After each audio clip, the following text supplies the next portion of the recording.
Martin Clark. How did this Sambo wrestling develop as a sport? It came from Russia, and it was developed as a self-defense for Russian soldiers. It's basically self-defense where two unarmed soldiers are fighting each other. And the basic idea for these soldiers is to try and eliminate their opponent as quickly as possible by either throwing them and remaining standing so they can walk off and fight somebody else, or to try and make them submit by producing an arm lock or leg lock. Obviously, in real combat, you break them. We don't do this in Sambo itself. So. What's the scoring system? Basically, you get a total victory by either applying a lock on the leg, a lock on the arm, or if you throw your opponent flat on their back and you remain standing, then you get total victory. You also can get 4-point scores, 2-point scores, and 1-point scores, all depending on the type of throw and on how they land as well. And 12 points, that's a victory. 12 points make it a total victory as well, and it's fought over 2 3-minute rounds. An interesting experience for Billy Ward, come what may here. The start of the second round in his first ever Sambo wrestling bout in competition, and it's against the twice world bronze medalist Giorgio D'Alessandro from Italy. Ward chosen here in the 100-kilo class because of his fine reputation as a British judo international, and Sambo wrestling very related to judo in style, with the wrestlers wearing jackets. Ward is 2 points ahead, but he's had 2 warnings, and Josh Henson from the United States, who more than any man brought to Great Britain the sport of Sambo wrestling. Josh, I know you're watching Ward's progress here with great interest. Quite a bit. In fact, I think your audience will find some interest here from the fact that D'Alessandro originally was a Greco-Roman wrestler, and he's brought those skills into this match just as Billy Ward is bringing his judo talents here. What you'll find, therefore, is a number of different techniques meeting face-to-face from 2 different sports disciplines. Ward, of course, with his judo background, is trying a judo-style hold-down where he will attempt to keep D'Alessandro on his back. As you see the referee motioning there, if Ward can keep D'Alessandro on his back for 10 seconds, he'll score 1 point. For 20 seconds, he'll score 2. The only obstacle would be if D'Alessandro can push him up and place actually daylight between the 2 athletes, or can turn over on his back. Now, whether or not he can do that, we'll have to see. Ward, of course, in a traditional judo style, has his knees in close. There's quite a dynamic balance going on there. They're pressing quite a bit, and although you can't see it, there's a lot of force going. D'Alessandro is a 2-time world medalist with very strong physical capabilities, and is very powerful, even in this kind of position. So Ward's doing an excellent job keeping him down. He did keep him down and got the 2 points there, and now he's going to go for a submission hold. Now you see he's stepping over. He's put the arm lock on. What he's trying to do is straighten out D'Alessandro's arm right there and make him submit.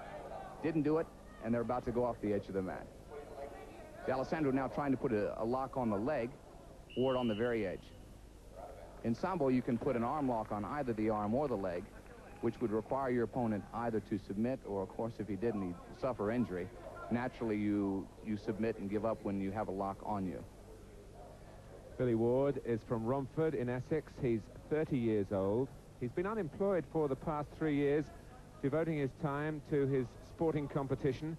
He's shortly to start training as a fireman.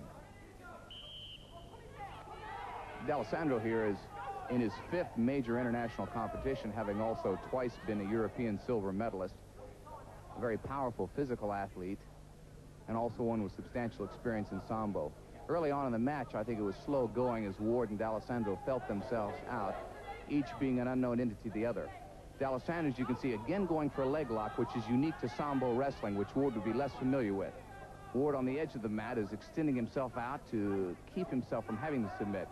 One tactic, now he's about to do this now. He may reach back and grab the belt, or he may try to reach out and extend his leg to keep from being submitted. D'Alessandro is particularly good with these kinds of leg locks, which, as I said, because they're unique to Sambo, is something that strikes the judo player as unfamiliar. Judo players, of course, use submission holds only on the arms. Well, Ward mustn't make any mistakes now. 6 points ahead, a lead to hang on to. But those warnings in the first round for passivity, and if he shows signs of that again, he'll be out. It's a very tricky situation because he's leading, but he's got 2 warnings. He therefore has to be very careful. But if he's too careful, he'll be cautioned out for passive wrestling because of his slow start. D'Alessandro, realizing he's behind, of course, has made several efforts for the instant victory via submission holds, primarily through the leg locks, which he knows Ward is not familiar with. D'Alessandro trying a wrestling-style leg attack, figuring probably also that that would come as a surprise to Ward. Ward, however, has met the challenge. He's now on top. This is a good position for Ward. If he can simply maintain control for a few more moments, he can seem to be active. Again, D'Alessandro one more time, tries for the leg lock as the gong goes, and that's it. Quite an upset then.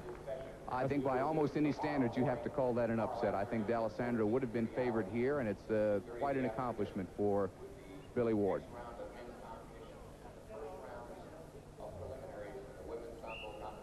Of course, the referee raising the hand in the traditional victory symbol here. I expected to get absolutely smashed because he's a world bronze medalist, and I didn't expect to win at all, but it's a tremendous sport, very tremendous sport.